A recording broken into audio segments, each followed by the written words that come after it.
রব্বুল আলামিন বলেন সেই দিনের জাহিলিয়াত সম্পর্কে তিনি কোরআনে তুলে ধরেছেন।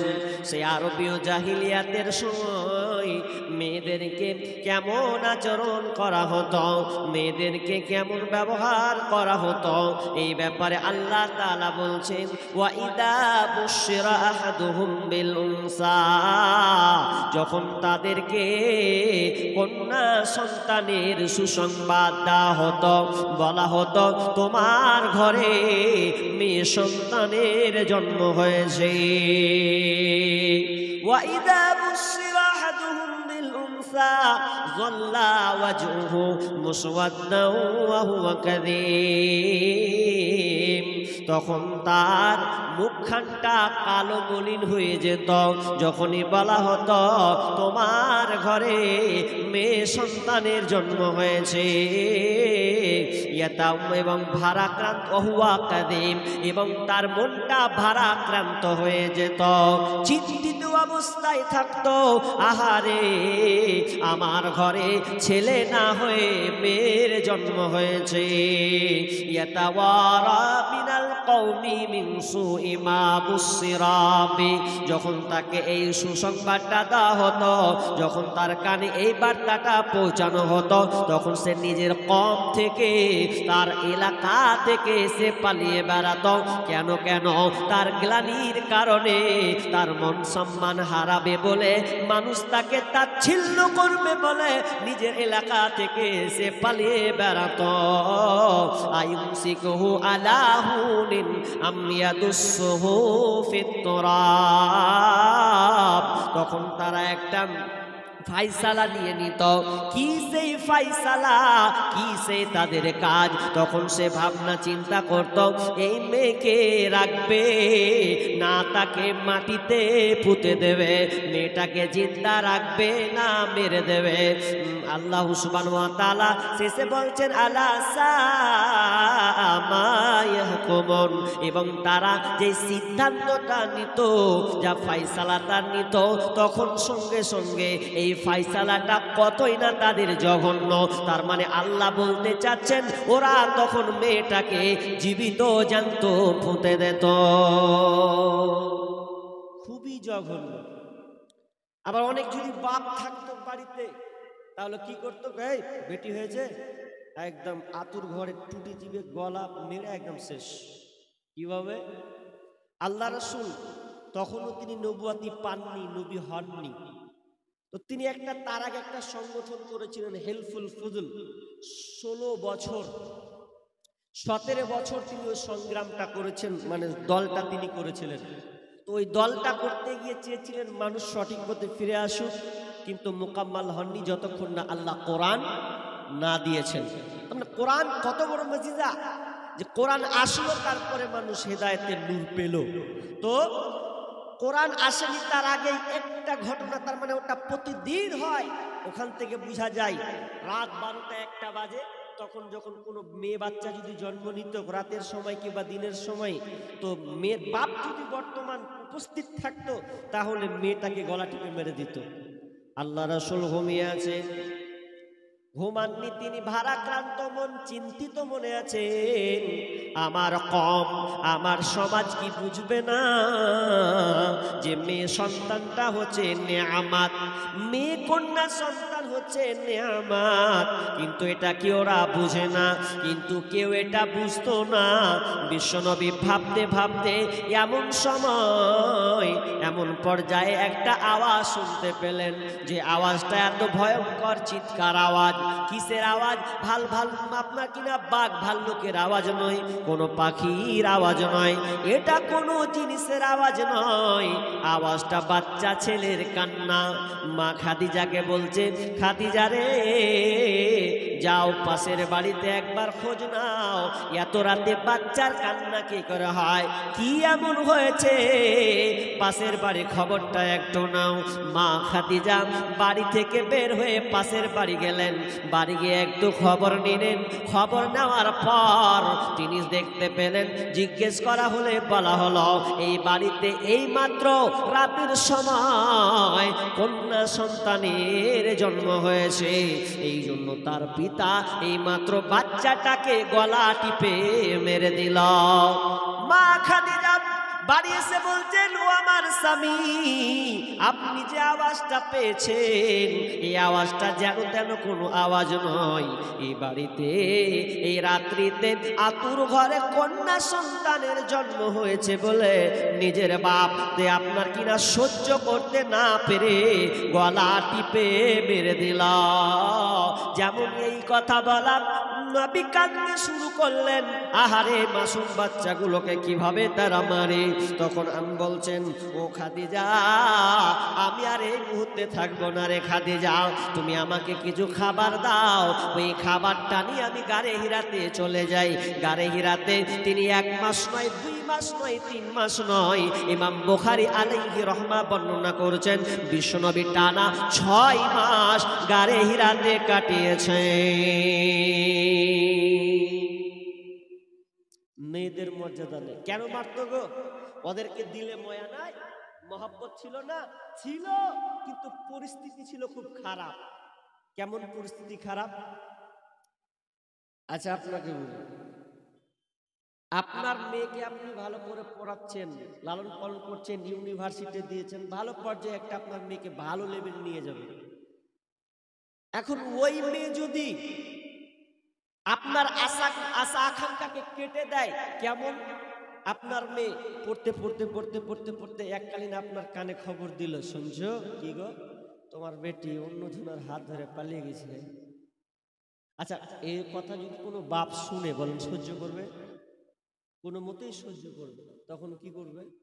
একটা কথা বারবার বলবে, কিছু না বললে বলবে যে ওই মেয়েকে ঘরে রাখবো না, আমার মান সম্মানে কালি দিয়েছে, ও আসলে ওকে লবণবন্দি করবো, ওকে মাটিতে পুঁতে দেবো, কেন গেল, এটা বলবে।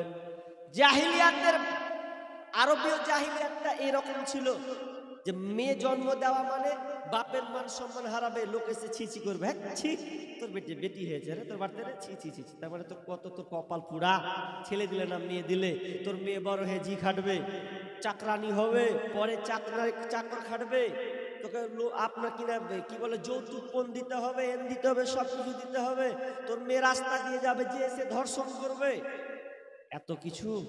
তখন মেয়ের বাপেরা বলতো, না এত ঝামেলায় যাব না, মেয়েকে মেরে দেব, মেরে দিয়ে আমি 2 দিন কানবো, 5 দিন কানবো, 1 মাস কানবো, ওই ভালো, কিন্তু মেয়েকে আর বাঁচিয়ে রাখবো। এই জিনিসটা ওরা। বর্তমানে আমরা একটা কাজ করছি, কিছু কিছু হক কথা বলতে গেলে মানুষের গায়ে লাগে। হক কথা বড় তিতা তো। আমরা মেয়েদেরকে মারি না গলা টিপে, ঠিক, কিন্তু আমরা মেয়েদেরকে এমন এক জায়গায় মেরে রেখেছি, প্রায় মানুষ 100তে 98টাই জড়িত আছে। কি কথা বললেন সাহেব? বলি আপনাকে বলি, 98 জন এই কাজে জড়িত আছেন। একজন মালদা ডিস্ট্রিক্টের একজন শাইখুল হাদিস, বড় মাপের আলেম, তিনার বক্তব্যটাকে আমি নকল করছি। তিনি এক জায়গায় আলোচনা করতে করতে বলছেন, যতই বড় হাজি হও, যত বড়ই তুমি আপনার কিনা আলেম মাওলানা হোক না কেন, যতই বড় সে পয়সাওয়ালা হোক না কেন, যে পর্যায়ে থাক না কেন, যদি তুমি দেখতে চাও জাহান্নামী লোক, যদি তুমি দেখতে চাও জাহান্নামী পর্যায়ের লোক, তাহলে তোমাকে কোথাও পাকিস্তান যাওয়া লাগবে না, কোথাও বাংলাদেশ যাওয়া লাগবে না, তোমাকে কোনো মুর্শিদাবাদ নয়, তুমি যেই জায়গায় থাকো না কেন, যেই গ্রামে থাকো না কেন, তুমি দেখতে পাবে জাহান্নামী লোক কোনটা। যেই লোকটা রাস্তা দিয়ে যায়, তুমি ওর দিকে লক্ষ্য করো, যেই লোকটা, যে হাজিটা, যেই কাজীটা, যে মাস্টারটা, সে প্রফেসরটা মেয়ের জমিকে আত্মসাৎ করে রেখেছে। এক কথায় মেয়ের ভাগ, মেয়ে যে জায়গাটা পাবে ওই জায়গা, ও আপনার ভাগের জায়গাটা মেয়েকে দেওয়া হয় না। তার মানে জেনে নাও ওই লোকটা হচ্ছে এক পর্যায়ের জাহান্নামী। আমি ফতুয়া দিচ্ছি না, শাইখুল হাদিসের ফতুয়াটা, তার কথা আপনাকে নকল করলাম। বলছে যারা মেয়ের জমি দেয়নি ভাগ ছেলেদেরকে দিয়ে দিয়েছে, মেয়েদেরকে দেয়নি, ও যতই তাহাজ্জুদ গুজারি হোক ও জাহান্নামে যাবে। আমরা মনে করছি মেয়েকে মারিনি, আর ওরা না হয় পুঁতে দিত, কিন্তু আমরা এক পর্যায়ে মেয়েকে মেরে রেখেছি। বলেন কতজন আছেন যে মেয়েদেরকে আপনি জমি দিয়ে রেখেছেন? ব্যর্থ দেননি আপনি। যত আছে ছেলেদেরকে আপনি দিয়ে দিয়েছেন, মেয়েদেরকে আপনি সান্ত্বনা দিয়ে রেখেছেন, মারে সান্ত্বনা হয়ে থেকে যান। কিন্তু না না না, আপনি ওকে জীবিত মেরে রেখেছেন। আপনার ছেলে যদি 2 কাঠা পায় তো আপনার মেয়ে 1 কাঠা পাবে, কি মনে করছেন? ও ডবল পাবে তো 1 কাঠা পাবে। আমি 6 বছর 4 বছর আগে মসজিদে যখন থাকতাম, তো থাকতে থাকতে একজন খালা পর্যায়ের, মা পর্যায়ের, তো তিনি এসে আমাকে বলছেন, বেটা তোরা যে কি বক্তব্য দিছিস না দিছিস, তো একবার আমার জমির ভাগ গেলার ব্যাপারে বক্তব্য দে। আমি বলছি হ্যাঁ গে খালা, বক্তব্য তো ঠিকই দিছি। তো বলছে কই, আমরা তো জমির ভাগ পাই না। তো জমির ভাগ পান না তো কার দোষ? তো আমি আবার রসুকতা করে বলছি হ্যাঁ গে খালা, তোরা বেলে শুনছি বেলে তোরা বেলে হাওয়া মাপ দিয়ে দিস বেলে বাপকে। মানে আমি রসুকতা করে কইছি। বলছে কে কইছে? ওরা হাওয়া মাপ দিয়ে দেবো কতখানি জায়গা। আচ্ছা বলুন, হাওয়া মাপ জীবনে দিবে? একটা বাপের যদি 1 বিঘা সম্পত্তি থাকে, তো 1 বিঘা সম্পত্তি থাকলে মিনিমাম তো যদি 5 কাঠাও পায়, তো 5 কাঠার দাম আপনি জানেন কত? হাজি 10-20 হাজার কথা আলাদা, এখানে লাখ লাখের পর্যায়ের কথা আছে। কোন মেয়ে চাইবে? আমি রসিকতা করে বলতাম খালা, আমি জানি তোমরা নাকি ওটাকে ছেড়ে দাও, তোমরা নাকি মাফ করে দাও। তখন ওই খালাটা সঙ্গে সঙ্গে বলছে জীবনেও মন থেকে মাফ করিনি, ওটা আপনার কিনা পরিস্থিতি অনুকূলে থেকে, পরিস্থিতির পর্যায়ে বাপের বাড়ি যাব বলে, ভাইয়ের আজ্ঞায় উঠবো বলে আমরা এই জিনিসটা করে। কিন্তু কোনো মেয়ে মন থেকে চায় না যে আমি তাদেরকে মাফ করে দেই। ঠিক তেমনি জাহিলিয়াতের কর্মকাণ্ড এমনই হতো, মেয়েদের জন্ম নিলে মেয়েদেরকে সঙ্গে সঙ্গে মারা হতো। অনেক তাফসীর হাদিস যদি ফোকাগণ এই জাহিলিয়াত সম্পর্কে তিনি বর্ণনা করেছেন। যখন আপনি জাহিলিয়াত ইতিহাসগুলো জানবেন, মাজমাউজ জাওয়াইদের সে হাদিসে একটি ঘটনা, লম্বা ঘটনা আছে, কেমন মেয়েদেরকে সম্মান দেওয়া হতো না, মেয়েদেরকে কিভাবে মারা হতো, সেখানে লম্বা আছেন হাদিসে কুরতুবির মধ্যেও ঘটনাগুলো আছে। আমি একটা ঘটনা আপনাকে বোঝানোর জন্য আপনাকে শোনাচ্ছি, আপনার মাথা মগজ নড়ে যাবে যদি আপনি এই কথাগুলো শোনেন। বিশ্বনবী পর্যন্ত এই কথাগুলো শুনে তার চোখ দিয়ে পানি টপ টপ টপ টপ করে বাচ্চা ছেলের মতন টুকরে কেঁদেছেন। ভাই আমার, আপনারা লক্ষ্য করুন ভালো করে কি সে ঘটনা ঘটছে। আপনার সেই একজন সাহাবী ইসলাম ধর্ম, ইসলাম যখন তিনি গ্রহণ করেছেন, তার আগে এত জাহিলিয়াত খারাপ পরিস্থিতি ছিল। ওই সাহাবীটা যখন ইসলাম গ্রহণ করলেন, ইসলাম গ্রহণ করার পর তার মনে যেন শান্তি নাই, মনে যেন তার আপনার ক্লান্তি ধরেছে না, সব সময় যেন বেচৈন অবস্থায় থাকে, ভারাক্রান্ত মন নিয়ে যেন থাকে। আল্লাহর রাসূল ওই সাহাবীকে দেখে বলছেন, ওরে আমার সাহাবী রে, এর তোমার মনটা কেন খারাপ, কেন তুমি বেচৈন অবস্থায় রয়েছো? তখন বলছেন, ইয়া রাসূলুল্লাহ, আমাকে আল্লাহ ক্ষমা করবেন কিনা? আল্লাহ রাসূল বললেন, ওরে আমার সাহাবী, তুমি তো ইসলাম গ্রহণ করেছো, কালমা পড়েছো, আল্লাহ তোমার পূর্বের যত গুনাহ আছে সমস্ত গুনাহকে তিনি ক্ষমা করে দিয়েছেন। ইয়া রাসূলুল্লাহ, এরপরও আমার মন মানে না, মনে হয় আল্লাহ আমাকে ক্ষমা করবে কিনা। আল্লাহ রাসূল বলছেন, সাহাবী রে, কি এমন কাজ তুমি করেছো যেই কাজ করার ফলে আল্লাহ তোমাকে ক্ষমা করবে না? আমি জানি আল্লাহ তোমাকে ক্ষমা করে দিয়েছেন, এরপরে বলো তুমি কি এমন কাজ করেছো? তখন ওই সাহাবী বলছেন, ইয়া রাসূলুল্লাহ, জাহিলিয়াতের সময় ইসলাম গ্রহণ করার পূর্বে আমার 8টি 8টি কন্যা সন্তান ছিল, এই 8টি কন্যা সন্তানকে আমি নিজের হাতে মেরে ফেলেছি, দাফন কাফন করেছি, জ্যান্ত পুঁতে দিয়েছি। ও দয়ার নবী গো, এটাই আমার সবচাইতে মারাত্মক ঘটনা, মারাত্মক অবস্থা। আমাকে ভালো লাগে না। বিশ্বনবী বলছেন, ওই সাহাবী রে, তুমি কেমন করে পারলে তুমি তোমার কন্যাকে দাফন করতে, জীবিত জ্যান্ত মাকে দিতে পারলে? একটা কথা, একজনের কোনো একটা কথা বলো। তখন সাহাবী জিজ্ঞাসা বলতে লাগলেন, ইয়া রাসূলুল্লাহ, আমি অনেক মেয়েকে আমি নিজের হাতে মেরেছি, কিন্তু আমার একটা মেয়ে ছিল খুব সুন্দরী, এত সুন্দরী। যখন আমার বিবি প্রেগনেন্ট যখন হয়েছে, আমার বিবিকে বলেছিলাম, বিবি রে, আমি চলে গেলাম বিদেশে, আমি বাইরে সফরে চলে গেলাম, তোর পেটে আর বাচ্চা আছে, কিন্তু প্রেগনেন্টের সময়, ডেলিভারির সময় যদি তুমি দেখতে পাও যে ছেলে সন্তান হয়েছে, তাহলে তুমি এই ছেলে সন্তানকে রাখবে, আর যদি দেখতে পাও মেয়ে সন্তান হয়েছে, তাহলে তুমি ওই মেয়েটাকে মেরে দেবে। আমি আমার বিবিকে কথা বলে আমি বাইরে চলে গেলাম। এবার বাইরে যখন গেলাম, তো যেতে যেতে যেতে যেতে অনেকদিন কাটলো, বাড়িতে সন্তান হয়েছে ফুটফুটে, আমাকে আর জানানো হয়নি। এবার আমি বাড়ি আসছি, বাড়ি আসার পর 4 বছর 5 বছর বাইরে কাটলাম। বাড়ি যখন আমি আসছি, তো বাড়ি এসে দেখছি, আহা কত সুন্দর একটা মেয়ে, এত সুন্দরী দেখতে ছিল আমার মেয়েটা। দৌড়ে এসে আমাকে আব্বা বলে ডাক দিয়েছে, আর আব্বা বলে যেমন ডাক দেওয়া, আমার জানটা জুড়িয়ে গেছে, আমাকে এত ভালো লাগলো। আমি ওই মেয়েটাকে আমি কোলে নিলাম, কোলে নেওয়ার পর আমি তাকে আদর করতে লাগলাম। এসে আমি আমার বিবিকে বললাম, বিবি রে, এই মেয়েটি কার? এত সুন্দর একটা মেয়ে, এই মেয়েটা কার? তখন বিবি বলছেন, স্বামী আমার, আমি আপনাকে ভুল কথা বলেছিলাম, আপনার যে সন্তানটা দেখতে পাচ্ছেন আপনার কোলে, এটা আপনারই মেয়ে। যেমনই বলা, মিজাজটা হয়ে গেছে অন্যরকম। আহারে, এত সুন্দরী একটা মেয়ে, আমার কন্যা, তুমি মারতে পারলে না কেন? আমি তো তোমাকে বলেছিলাম, তুমি এই কন্যা সন্তান হলেই তুমি তাকে মেরে দেবে।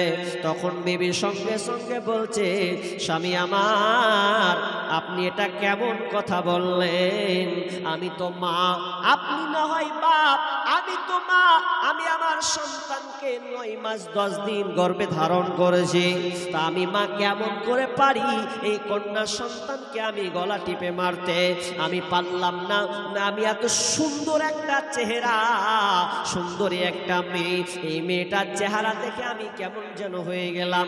কি করে আমি মারি? আমি মা কোনোদিন আমার দ্বারা সম্ভব নয়, কোনো মাই পারবে না। একজন কন্যা সন্তান হোক, যেই কোনো সন্তান হোক না কেন, কোনো মা পারবে না যে সন্তানকে গলা টিপে মেরে দিবে। মা আপা বলছেন, আমি পারলাম না, আমার দ্বারা কখনোই সম্ভব নয়।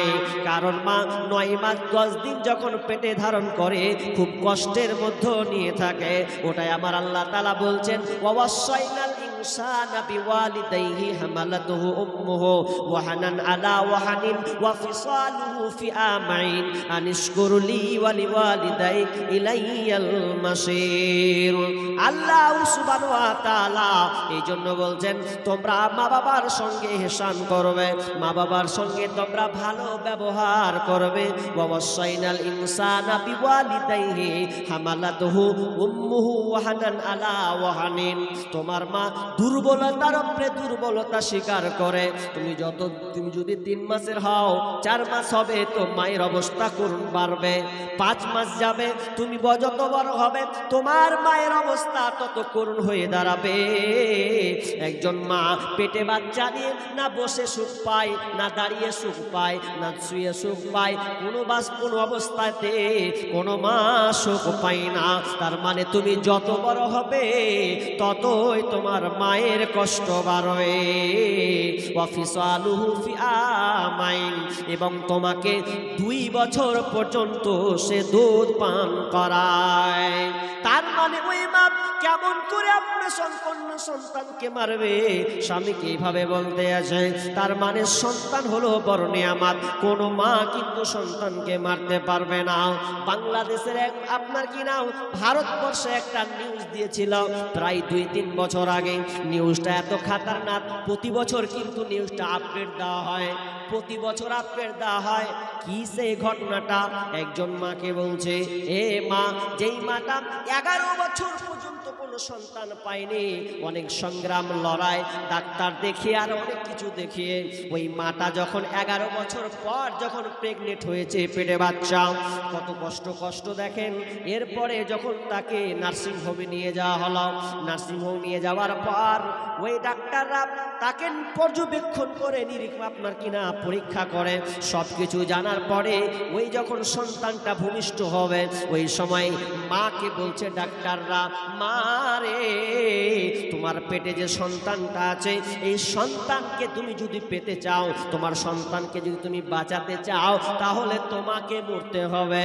আর যদি বলো আমি বাঁচব, আমি দুনিয়ার পৃথিবীর মুখ দেখব রে, তাহলে তোমার সন্তান মারা যাবে। এখন মা বলো তুমি কোনটা চাও?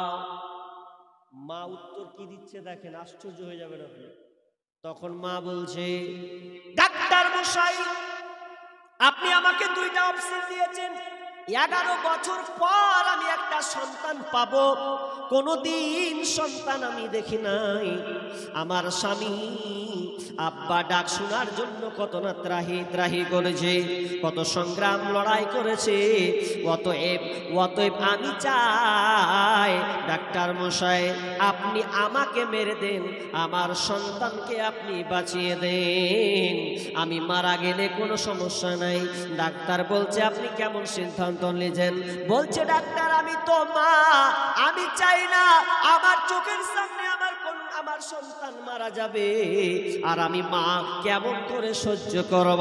বরং ডাক্তার, আপনি আমার সন্তানকে বাঁচান, আমি মরে যাই ওই ভালো। কারণ আমি পৃথিবীর দুনিয়া পেয়েছি, সূর্য দেখেছি, চন্দ্রের কিরণ দেখেছি, আর আলো বাতাস খেলাম, অনেক কিছু দেখলাম, মা দেখলাম, আব্বা দেখলাম, অনেক কিছু আমি উপভোগ করলাম, কিন্তু আমার এই সন্তানটা কোনো কিছু দেখেনি, বরং দুনিয়াতে ভূমিষ্ঠ হবে মাত্র। অতএব চাই ডাক্তার মশাই, আপনি আমাকে মেরে দেন, আমার সন্তানকে আপনি বাঁচিয়ে দেন। এই কথা যখনই বলা, ডাক্তাররা পর্যন্ত সেই দিনকে চোখের পানি ফেলে। আহারে, মা কাকে বলা হয়? মা নিজে মরতে রাজি আছে, কিন্তু সন্তানকে মারবে না বলে দুনিয়া ছাড়তে সে রাজি আছে। যখন সন্তানটা ভূমিষ্ঠ হয়, সন্তানটা ভূমিষ্ঠ হওয়ার পরে কিছুক্ষণ পরে মা সন্তানের মুখ দেখল, আর সন্তানের মুখ দেখার পর আর কিছুক্ষণের মধ্যে মা দুনিয়া ছেড়ে চলে গেল। পিছুর সন্তানের মুখখানটা দেখে পৃথিবী ছেড়ে চলে গেল। সমস্ত যে ডাক্তার কয়েকজন যারা ছিল, সকলকে সেদিন তারা কান্না বইয়ে দিয়েছিল। জীবনের মূল কষ্ট মায়ের প্রসব বেদনায়, 7 আসমান 7 জামিন তখন মায়েরই মাথায়। জীবনের মূল কষ্ট মায়ের প্রসব বেদনায়, 7 আসমান 7 জামিন তখন মায়েরই মাথায়। আমার সুন্দর মুখ দেখে মায়ের, আমার সুন্দর মুখ দেখে মায়ের ব্যথা যে যাই ভুলিয়া। ও আমার প্রাণের মা, মা গো মা, কোথায় গেলে মোরে ছাড়িয়া? জনম দুঃখী ইয়াতিম আমি, চাই না কেহ ফিরিয়া। আমি যখন ছিলাম আমার মায়েরই উদরে, চলাফেরা করলেন যে মায় কত কষ্ট করে। এমন মাকে কেমন আজি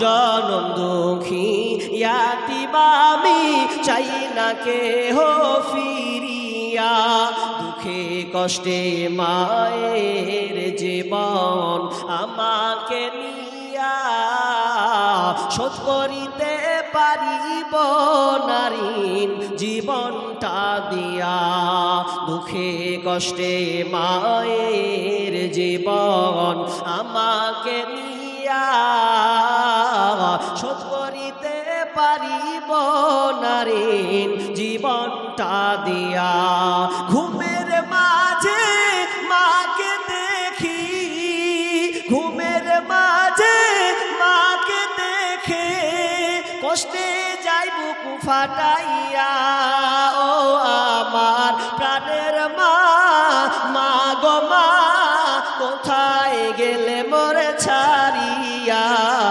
জনম দুঃখী ইয়াতিম আমি চাই না কেহ ফিরিয়া জীবনের মূল কষ্ট মায়ের জীবনের মূল কষ্ট মায়ের ব্যথা যে যাই ভুলিয়া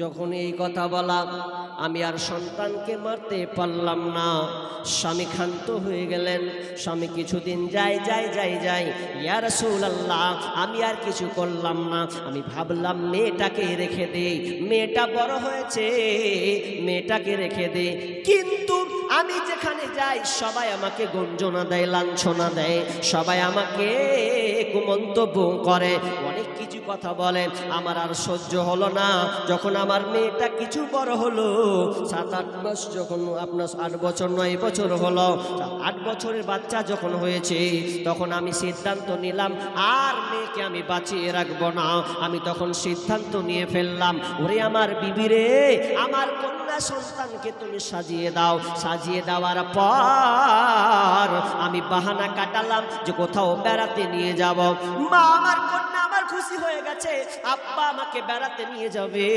এর চাইতে আর ভালো কি আছে সুন্দর করে মা সাজিয়ে দিল সাজিয়ে দেওয়ার পর যখন ওই কন্যা সন্তানকে বেরিয়ে নিয়ে চলে গেলেন মরুপ্রান্তরে যেখানে কোনো লোক নাই যেখানে কোনো কিছুই নাই কোনো কিছুই গাছপালা পর্যন্ত নাই ওই নির্জন জায়গা নিরিবিলি একটা জায়গা ওই জায়গাতে কিছু দূর গিয়ে এবার মেয়েকে বলছেন ও আমার কন্যা ও আমার আদরের মেয়ে তুমি এই গর্তটা খনন করো গর্তটা খনন করি চলো দুজন মিলে বাপ বেটি দুজন মিলে গর্তকে খনন করছেন হাত দিয়ে সরাচ্ছেন বালুগুলোকে সরাচ্ছেন আমি যখন সরাই ইয়া রাসূলুল্লাহ আমি যখন গর্তগুলো থেকে বালিগুলোকে সরাচ্ছি তখন আমার দাড়িতে এসে লাগছে দাড়িতে যখন এসে লাগে আমার এই সুন্দরী মেয়েটা তার ছোট ছোট হাত দিয়ে আমার দাড়ি থেকে যেন আমাকে ঝাড়িয়ে দিচ্ছে আব্বা তোমার দাড়িতে ধুলোবালি লেগে আছে আমার মেয়ে আমার মিতার ছোট ছোট আঙুল দিয়ে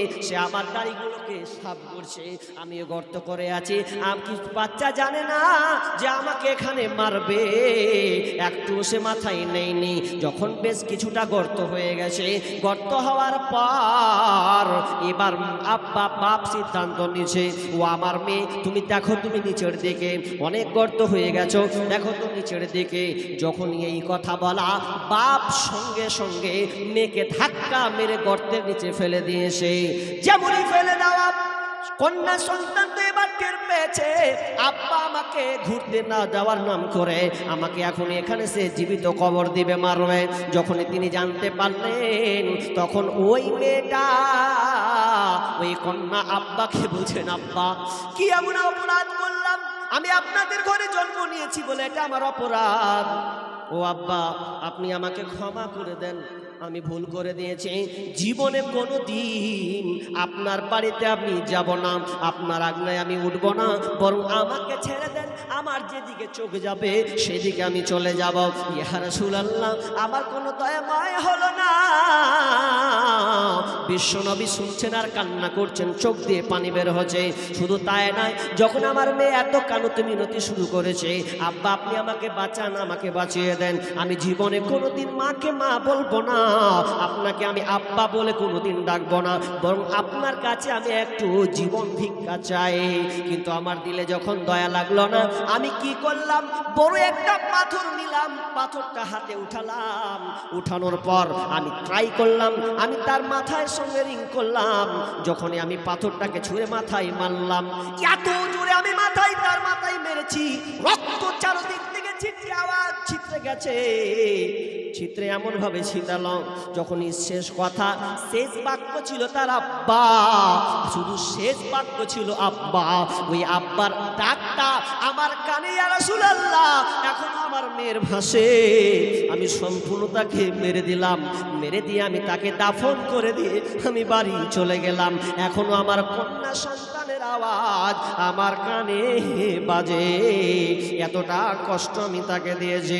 ইয়া রাসূলুল্লাহ, আমাকে কি আল্লাহ ক্ষমা করবেন? বিশ্বনবী বললেন, ওরে সাহাবী রে, কত বড় তুমি জঘন্য কাজ করেছো। তুমি এক কাজ করো, যদিও তুমি এখন ইসলাম গ্রহণ করলে, তাহলে তোমাকে ওই 8টি কন্যা সন্তানের বিনিময়ে তোমাকে 8টা উট আজাদ করতে হবে। মেয়েদেরকে জীবিত মেরে দিত, কত কষ্টের। ভারতবর্ষে এককালীন ছিল মেয়েদেরকে মারা হতো।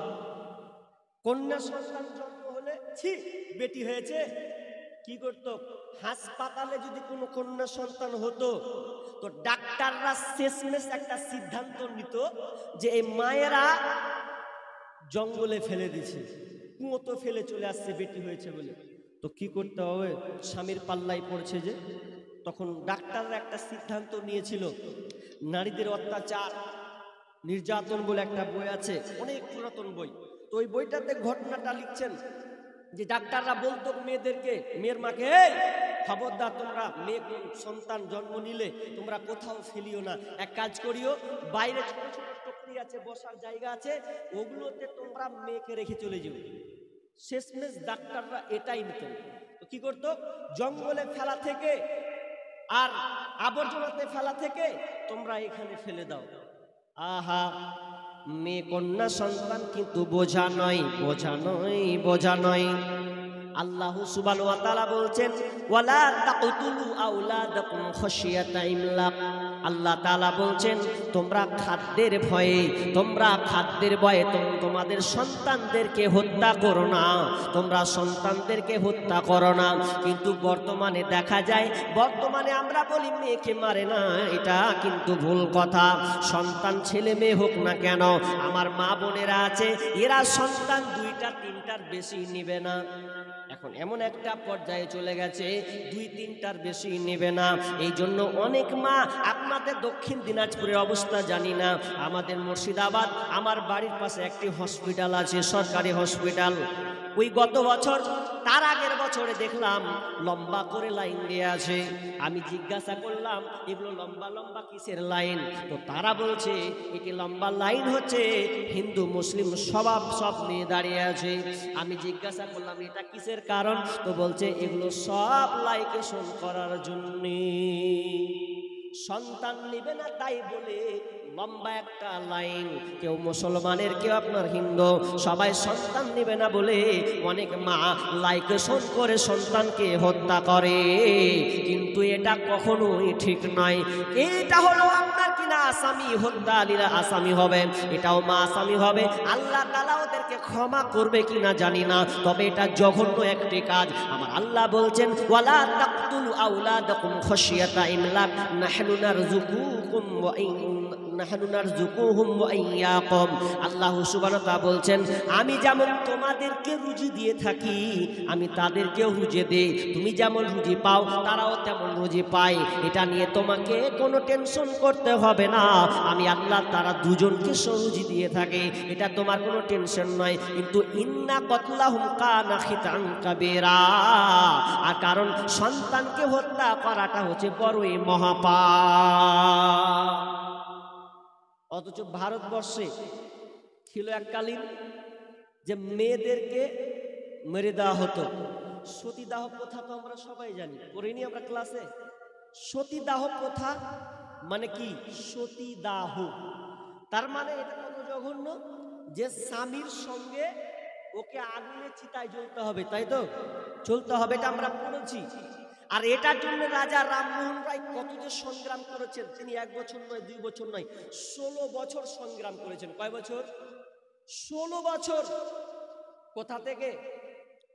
সব ধর্ম তিনি ঘাটতে লাগলেন, ঘাটতে ঘাটতে এক পর্যায়ে তিনি ইসলামকে রিসার্চ করতে লাগলেন, গবেষণা করতে লাগলেন, আলেম ওলামার কাছে গেলেন, দিয়ে দেখছেন যে এগুলো তো কোনো নিয়ম নাই, কোনো ধর্মই তো বলছে না যে ওটাকে চিতায় জ্বালাতে হবে। রাজা রামমোহন রায় তিনি কি করছেন? রাজা রামমোহন রায় একটা রাস্তা অতিক্রম করতে করতে দেখতে পাচ্ছেন একটা মেয়ে, একটা মেয়ে, শুধু একটা মেয়ে নাই, গর্তটা কত বড়! একজন স্বামীর 450 জন স্ত্রী। ভালো করে কান লাগান, একজন স্বামীর 450 জন স্ত্রী। রাজা রামমোহন রায় দেখতে পাচ্ছেন যে 450 জন মেয়েকে গর্ত খনন করা হয়েছে, মাঝখানে একটু আপনার কিনা কোনো কিছু পুঁতে দেওয়া হয়েছে, সব কটাকে একসঙ্গে বেঁধে রেখেছে, আর স্বামীর সঙ্গে তাকেও জ্বালাতে হবে। এটার নাম হচ্ছে সতীদাহ প্রথা।